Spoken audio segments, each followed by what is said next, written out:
Goeiemôre en weer eens baie welkom hier saam met ons by ons oggendoordenkings tyd saam. Is lekker om saam met jou te wees. Ons is besig om te kyk na die boek Jakobus wat vir ons vuur gee om ons altaar aan die brand te hou, dat ons lewe 'n effek het, 'n verskil maak, blydskap het, vrede het. Laat ons met daai 7 hande werk. Ons 6 hande in God se hand in ons lewe. Dis waarmee ons besig is. Ons is in Jakobus 4 en ons lees vanoggend vers 3 saam. Hy sê: "En selfs wanneer julle vra, kry julle dit nie, omdat julle motiewe verkeerd is. Julle wil goed hê, net om dit self te geniet." Mens, hierdie skrifte sny na die hart toe, net, sny reguit. Kom ons wees eerlik, wat is die petrol wat ons dryf 9 uit die 10 keer? Is petrol van vrese, is petrol van aanvaarding, is petrol van selfbeeld of gebrek aan selfbeeld, is petrol van approval, insecurity, dis petrol van selfsug. Ek wil hê. En as hy ons bid, maar ons kry nie, omdat ons motiewe verkeerd is. Jy sien, die Bybel sê dat die Bybel sal 'n oorlegger wees van die bedoelinge van die hart. Wanneer ek en jy eerlik bid en eerlik stil word en sê, Here, wat is my doel in die lewe, wat is my roeping in die lewe, wat is my visie, wat is my drome, wat is my, Here, doelwitte, wat moet ek bereik? As ons stil word en eerlik word, dan sal ons motiewe raak gesny word, uitgesny word. Die ego sal gesny word.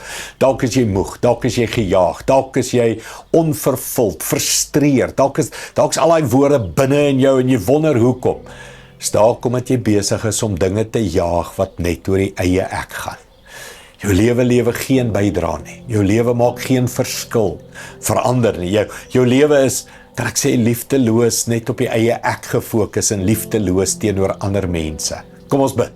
Here, help my om 'n visie en 'n doel te hê, 'n roeping te hê, om planeet Aarde 'n beter plek te maak vir U, tot U eer. My doel is om U te verheerlik, mense aan te raak en 'n servant te wees en mense beter te maak. Dan word ek gelukkig, vervul. Dan is ek minder frustreerd en kwaad. Dan lewer ek 'n diens en my lewe word voller. Kom ons bid dit saam. Hemelse Vader, help ons met die leuen van die wêreld, dat ek belangrik is, dat ek ook moet tel, dat ek ook moet raak gesien word, dat ek ook my ou plekkie onder die son moet hê. Here, die eie ek sal altyd beklei vir homself. Die eie ek sal altyd wil op 'n pedestal wees. Here, help ons om te besef, U is ons God, U is op die troon, en ek dien U en ek leef vir U. En solank die lig op U val, is my lewe vervuld en gelukkig, Here. Help ons om weg te kom van hierdie selfsug wat ons dryf, Here. Dankie vir U genade, dankie vir U hulp, dankie dat U ons bevry, dankie dat U ons lewens inrig om met vreugde te leef. Dankie daarvoor in Jesus naam. Amen. Dankie liewe vriende, ek sien jou weer môre. Trots geborg deur Evergreen Turf.